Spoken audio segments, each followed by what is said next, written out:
Oh, that theater smelled like old people. It certainly fucking did. We just got out of Heaven's Totes Real, yo. It's totes real. Totes real. That's what we called it when I got out of the car, and Dave's like, I really want you to call it that when you get 2 tickets for it. Like, alright. Yeah, I'll take 2 for Heaven is Totes Real, yo. Here you go. It's like a 13-year-old behind the counter. I was speaking her language. She knew exactly what I wanted. Oh, that was fucking awful. I mean, it was better than God's Not Dead.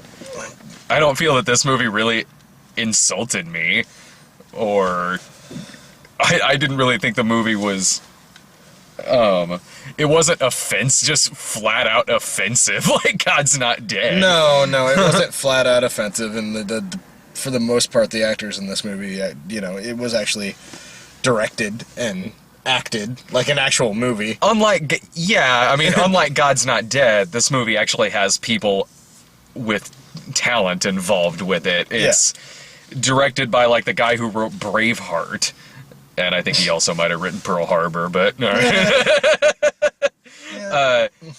We got Greg Kinnear in this. They got Thomas Hayden Church in it, who wanted to be anywhere else but this movie. But obviously, like, the first couple scenes with him is obviously he's like, oh, why am I here? And then by the end he's like, fuck it, I'm here. I mean, yeah, but his not give a fuck mode in this was inspiring. Like, the first couple times it shows him, he literally will just walk up to someone and go like, well, I guess I'm gonna go do this now.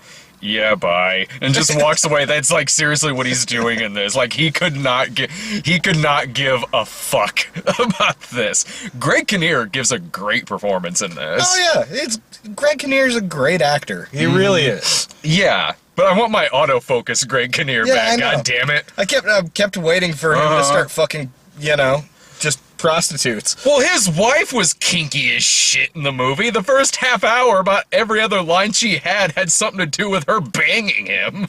Like, when at one point, when the kid, he says to the wife, like, Colton says, like, he heard angels singing. And then her line is, was he just hearing us in the shower?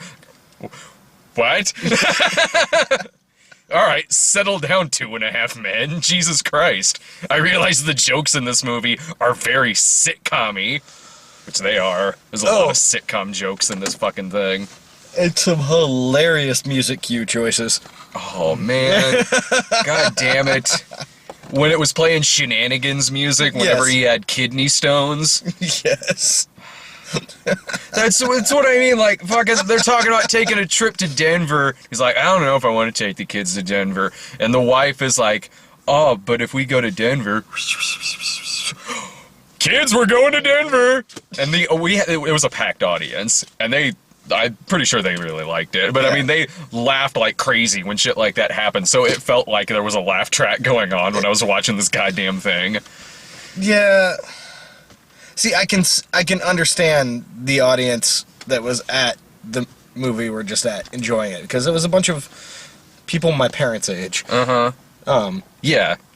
Yeah, it was. We didn't get a youth group this time. Oh, thank fucking Christ. Oh, right, yeah. Oh, God, yeah. The audience wasn't really annoying or anything like that. Not like that youth group that we had to go see God's Not Dead. I mean, this is a really thin movie. There really is not enough story here for there to be a full-length film. Fuck, I basically just paid for us to go see a made-for-TV movie that they just put out in theaters.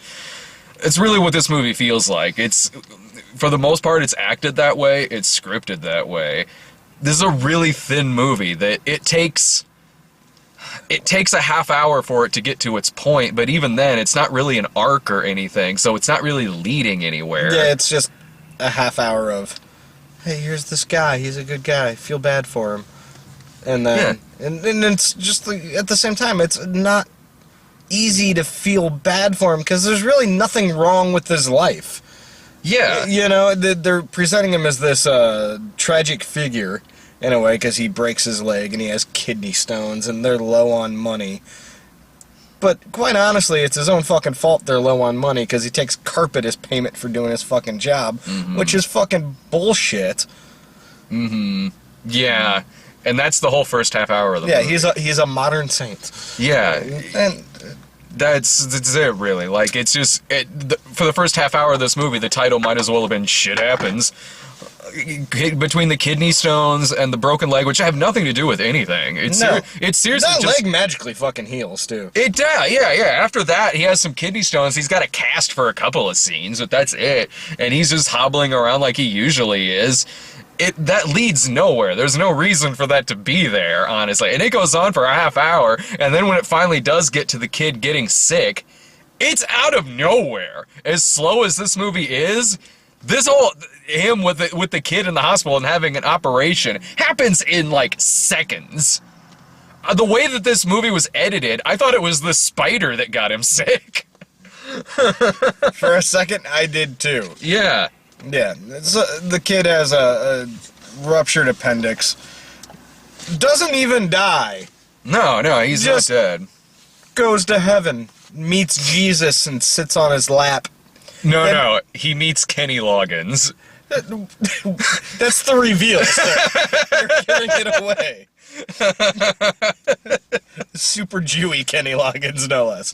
But he meets Jesus and sits on his lap. Then he meets his great-grandfather and sits on his lap. And then he meets a little girl that won't stop hugging him. Mm-hmm. I assume he sits on her lap. Yeah, he's just sitting on everybody's lap. This is an entire heaven made up of creepy uncle. What the fuck? Are you sure this is heaven, kid? Jesus was wearing a hoodie. Yeah, man, you know what? It was a big... this movie made a lot of mistakes. It was a big mistake for it to actually show... Jesus and heaven. And heaven. Because I didn't think they were going to go there. I really didn't. I just thought, like... Because, because honestly, this movie is not... It's not God's Not Dead. It's not that there's one side of rational people and one side of just sociopaths.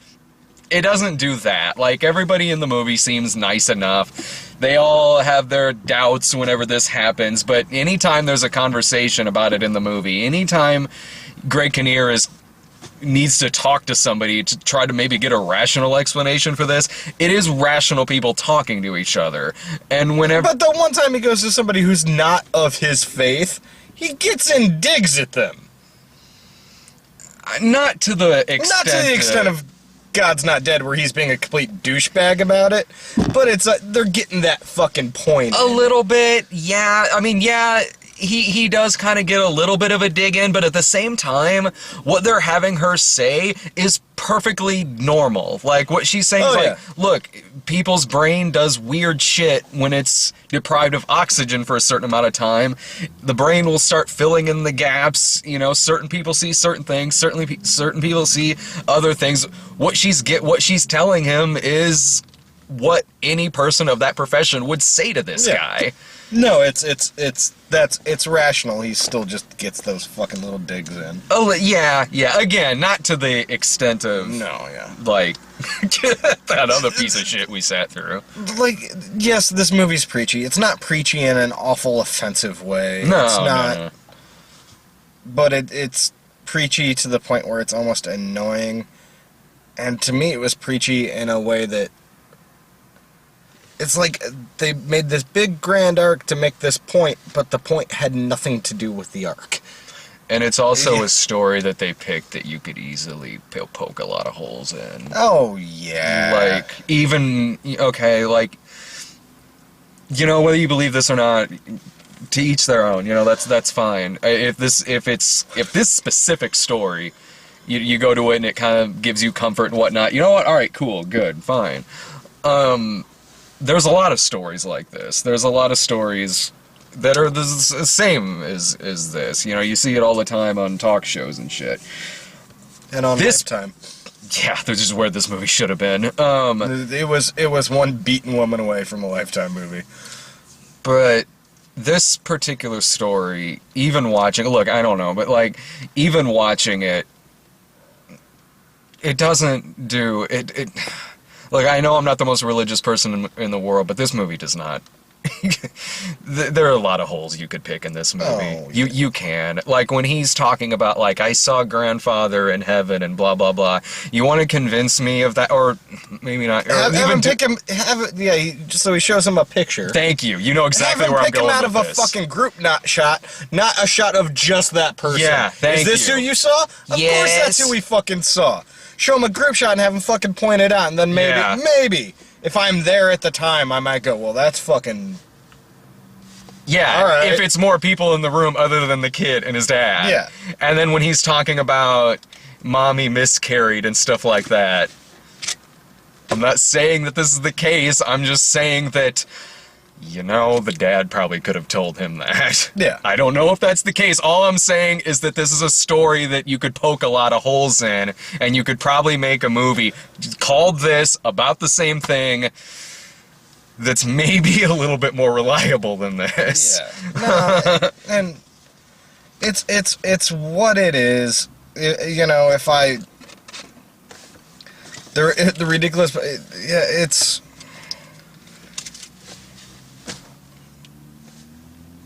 I want a movie. It was a waste of an hour and a half of our lives, but I mean, it could have been worse. It could have been way worse. I mean, the movie makes weird editing choices. Yeah. Like, just looking at it from a technical standpoint, there are shots in the movie that look just fine. When it, again, like, the heaven stuff was really corny and really should have been left out of the movie. Oh, yeah. Like, it really, really should have. Everybody was dressed like it was the 1950s. When he shows them the picture of Jesus, is this what he looks like? Yeah, but there's a difference. His eyes are green. I'm like, really? Is that really the only difference? Yeah. Come on, movie, seriously.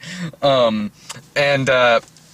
scene when he's in the bank talking to Thomas Hayden Church. Yeah. They're just having a conversation, and then Thomas Hayden Church's phone go off. The next shot is they're continuing their conversation, which isn't that long, by the way. They're continuing their conversation in the back of a fire truck on their way to...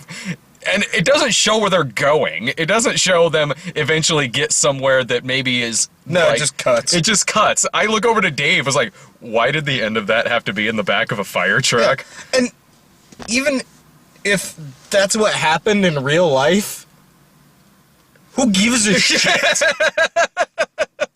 Yeah, right. Yeah. Why take the audience out of that...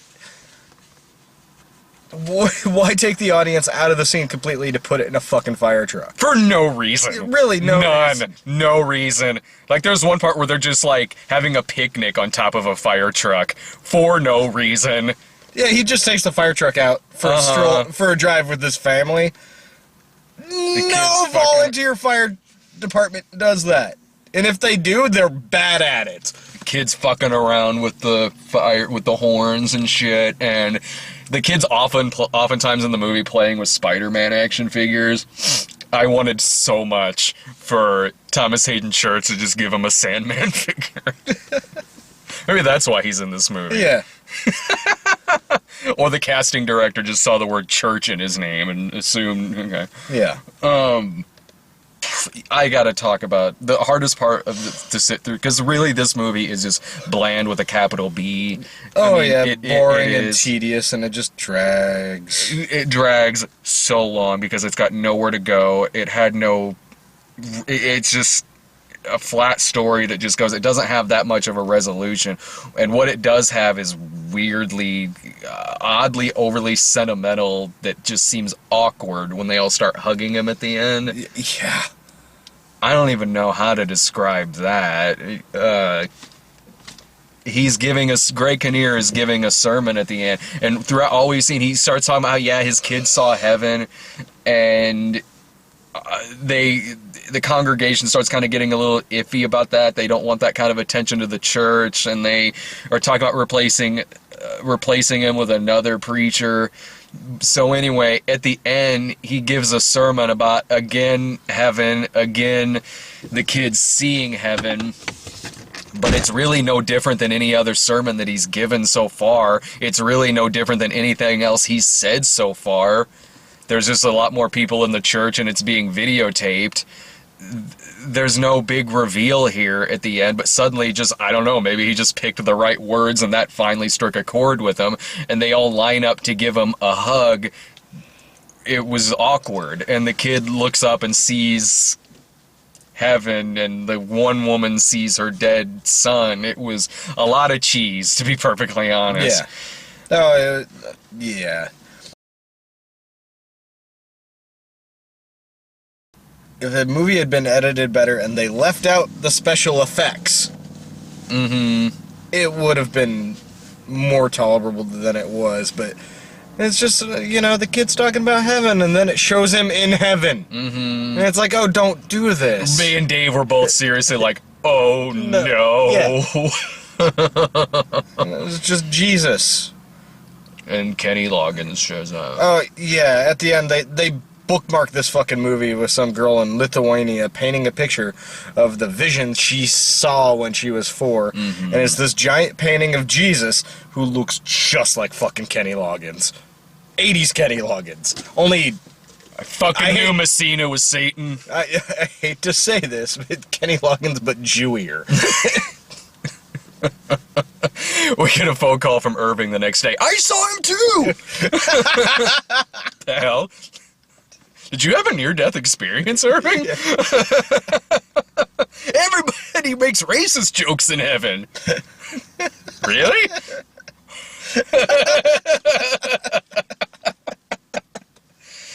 I gotta talk about the kid. Okay, yeah, let's talk about the fucking kid who's the creature of my fucking nightmares. You read that real kid's Twitter account? I laughed really hard at the end of this when it had the little title card that says, Colton Burpo is now a normal kid. Look, I'm not trying to be mean. I was sent one of the fans sent me like, dude, before you go see this movie, you should really read this kid's Twitter account. I read this, and if you go out and you read this kid's Twitter account, read every single one of them in the voice of John Malkovich. It will be the most terrifying thing that you read.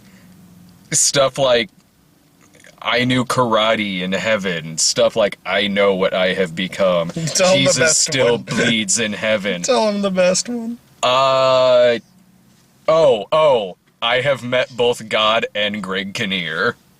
That one's my favorite. Because, I mean, Greg Kinnear and God, practically the same thing.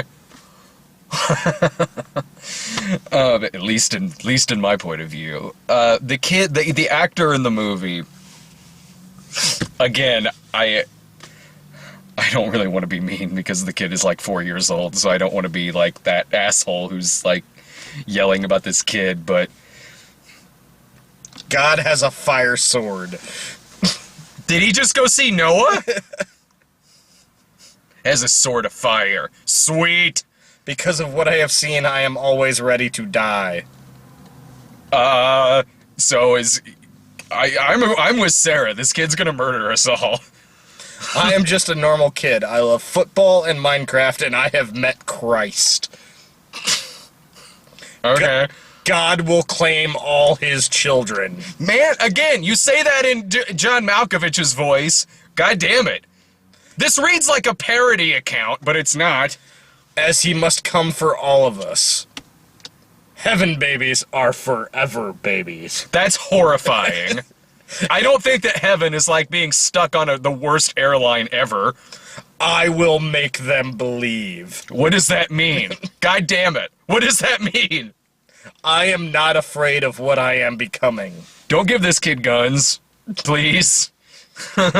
You have no concept of what seeing God does to a human mind.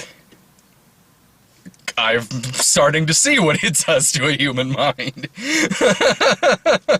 One day ago, he tweeted, I know how the world ends. Well, why don't you tell us? That should be the first thing that you say. You know what? This story's getting a lot more elaborate every time he says it. I would have led with, I know how the world ends. If you know how the world ends, why don't you tell us? Even in heaven, the wounds of Jesus bleed. They forever bleed. So heaven is for real. It just doesn't have any Band-Aids. Mom says I came back different. This is amazing. Are you going to start following this now? In heaven, you can't die because you are already dead. Well, you don't even have to go to heaven to know that. Heaven is a place where people go when they have died. Really? I had no idea. Thank you. The actor in the movie honestly made this really hard to sit through. He wasn't the annoying kid. He was just creepy. he annoyed me. He did. He's always constantly shaking. He's ADD as shit. I'm like, what's it say? In heaven, every bed is a race car bed. Okay, that I believe. You know what? He's finally fucking won me over. I believe that. If heaven exists... At least every 2 days, he tweets out, "My name is Colin Burpo. I died and went to heaven." Didn't he have homework? God damn it. Oh, he's only been on Twitter for 4 days. And this is all the crazy shit he spewed out of his mouth. He's been on Twitter for 4 fucking days. Oh, man. Someone give that kid a filter. His Seriously? mom is apparently helping him with his Twitter. I'll bet she is. Let's get some more advertising for this movie. The kid, I don't want to be mad at the kid in this movie because I don't want to be that guy who's just yelling at a bad child actor, but I'm more so mad at the movie for putting this kid in that particular position where this kid is, I'm sorry, he's bad, he's awkward, everything he says is stereotypical bad kid actor stuff. Like, the kid acts the same way he would is if he was in, like, a really bad local TV commercial. Like, dad owns a vacuum cleaner shop and needs to do a commercial, so he puts the kids in it. Like, that kind of performance. And it took me out of the movie every single time, especially with his dead eyes. Oh, dead eyes and this weird, that weird, creepy... Yeah. waddly walk he was doing, and he would just appear out from behind people in doorways God and damn shit. it. Fucking... I kept expecting him to have a fucking knife, and after reading his Twitter, I'm sure he fucking carries one around. For fucking smiting the non-believers. You need to pay the hospital bill because they saved me. I saw you get mad at God. Like, slow down, Damien. All right? And every time the kid actually smiles, it is so scary. Yeah. I wasn't So- this scary looking when I So was 4. fucking scary. Like, I'm gonna have bad dreams about that fucking child. when it maybe they just cast him just based on looks alone, because he did look a lot like the real kid. When it showed the real kid at the end, he looked a little bit like him. Maybe they cast him for that, but come on, man. Just put someone in there. You know what? Even if I get like a 4-year-old's not going to be the greatest actor in the world, but try a little fucking harder. Especially this mainstream movie, kind of. Well, you know, honestly, before the kid had his Jesus experience, he was doing okay in it. They were just letting him be a kid. Once they made him start being meaningful and shit. Yeah, then I'm like, oh, I know you. You're the annoying kid from all the eHarmony commercials. Like, like, settle down, dude. Like, hell, even if you want to make the kid a little older for the purposes of a movie, just so you can get a better actor, do it. I'm all fucking for that. Because, god damn it, this kid took me out of this fucking movie. And you know what? Regardless of that, it's not that good of a movie to begin with. No. It's not. The script's not there. The direction, not really. Kinnear is the best part of it. Easily the best part of it. As a preacher, he's very charismatic. You can buy that that he would have a congregation that would really love him, that would make him very popular. You can buy that. I mean, the casting there was good. Greg Kinnear's a damn fucking good actor. He's a great actor. He deserves a lot fucking better than this. He does. Actually, most of the cast deserves better than this. Thomas Hayden Church deserves better than this shit. And the woman who is the other part of the church group who's on that horrible... Miller's, right? Yeah. Which isn't a great show. It's not a bad show. She was awesome on The Americans. She's not a bad actress. Yeah, she's that actress that she is a good actress. She's that actress that you usually see in movies when they need like an older lady to play kind of a bitch. Yeah. It's usually this actress. Yeah. And she's good. She's good in this. She's one of the few characters in the movie that actually has an arc. Kind of, if there is one in this movie. Yeah, you really didn't like the mom a lot. Oh, she was just bad and just flat and one note. And there was something about her voice that just fucking annoyed me. I didn't. Like, she emoted well when she needed to emote. Uh-huh. But just everything else was just so fucking flat. Yeah, I mean, you're probably right. Like, I didn't really notice her very much because I was more so annoyed by the kid. Yeah, no, and... There was one good scene in the movie, speaking of kid. The girl playing the daughter was pretty good. Because there was that one scene on the playground that I actually really liked. Oh, yeah. Where it almost sort of turned into, like, suddenly she was a kid version of the bride from Kill Bill. Yeah. What the fuck? With more shenanigans music, too. Yeah. But there, the shenanigans music, I was just like, okay, is this gonna be funny? This scene was actually really good. There's other kids who are picking on her at the playground. She's playing with her friends, and there's just a couple of bullies. They throw a ball at her, and it hits her in the back, and she just turns around, like, all badass, and sells it, too, quite honestly. She picks up the ball, and just very calmly is kind of tossing it up and down to herself, walks up to him, cold as shit. As they're making fun of her brother. Yeah, oh yeah, they're making fun of her brother. And then she just cold cocks them, like knocks them the fuck out, and then just calmly goes back and starts playing with her friends. Like, that girl sold that shit. Well, like, all seriously. the children in that family are sociopaths. No, this one, like, she had a reason to do that. No, Like, she had a reason, but she was cold about she was cold about it. Give it 20 years, this girl's gonna be an action hero. Fuck yeah. Like, she's talking at the table and say, like, yeah, they were making fun of Colton, so, you know. And Kinnear pulled that scene off well, too. Kinnear is like, I'm gonna teach you to hit better so you won't hurt your knuckles next time. Alright. You know what? I liked that scene. Yeah. That scene I like. I'll give it to that scene.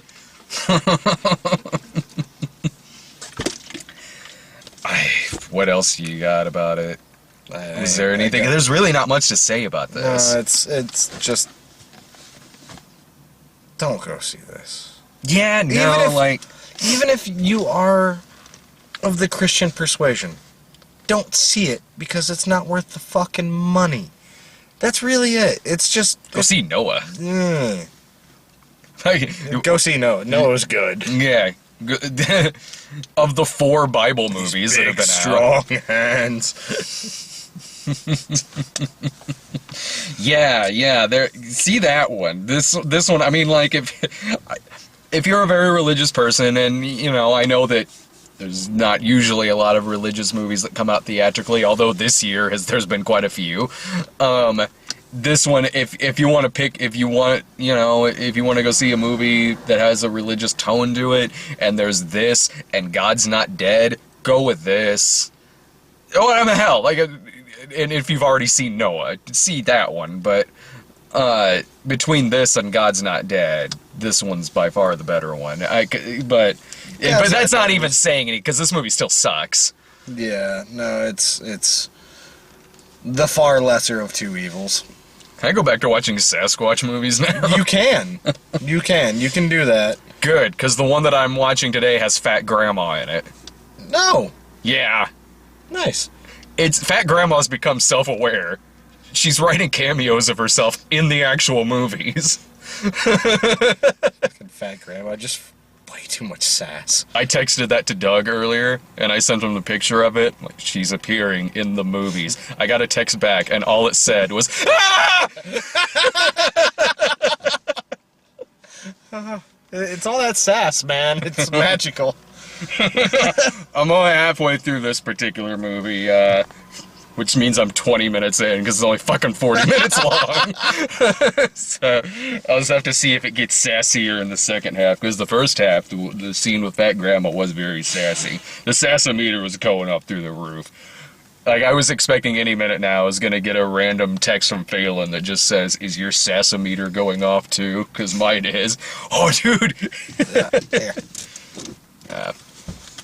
It doesn't matter. I got nothing else to say about this. Yeah, I ain't got shit. Tomorrow is Brick Mansions and The Quiet Ones, although I said this in the video for Rio 2, if you didn't see that video.